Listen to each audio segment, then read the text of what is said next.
Welcome to FilMyWatchlist. My name is Richard Keeney. I've been busy catching up on some new releases since the start of the year. Here are my thoughts on what I saw. Stan and Ollie on the surface has all the hallmarks of a traditional biopic that will win over older audiences and maybe have a bit of awards attention.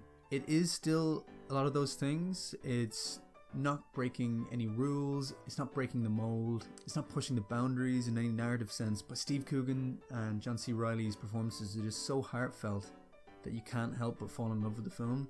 Their warm and moving central performances elevate the film. Somehow it made me nostalgic for a time that I never lived through. I wasn't even a big fan of Laurel and Hardy.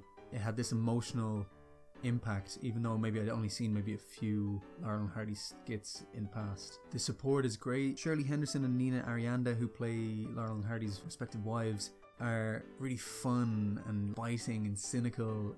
They humanize the two leads whilst also adding some great comic relief and a really effective relationship arc in themselves, in the way that they're basically chalk and cheese, but through their experiences following their husbands around, you can see their relationship blossom and it doesn't feel relegated like they're just the supportive wives standing in the background. They have their own interesting stories to tell.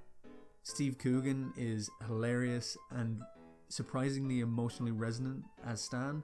I would know him best from Alan Partridge and I love him in that role, and yet he can take on this other iconic role so well, whilst also getting great big laughs for his one-liners and a brilliant physical performance. But there's real pathos and sincerity in the relationship between him and Ollie, played by John C. Reilly. John C. Reilly fits the role perfectly. Even though the prosthetics might seem distracting, he completely disappears into the role of Oliver Hardy and just encompasses this character so well that by the end you're fighting back tears. It's unabashedly sweet and sentimental, and it's just a joy to watch. So, not doing anything terribly new with the genre. It is a standard biopic in some senses, but it's definitely worth your time.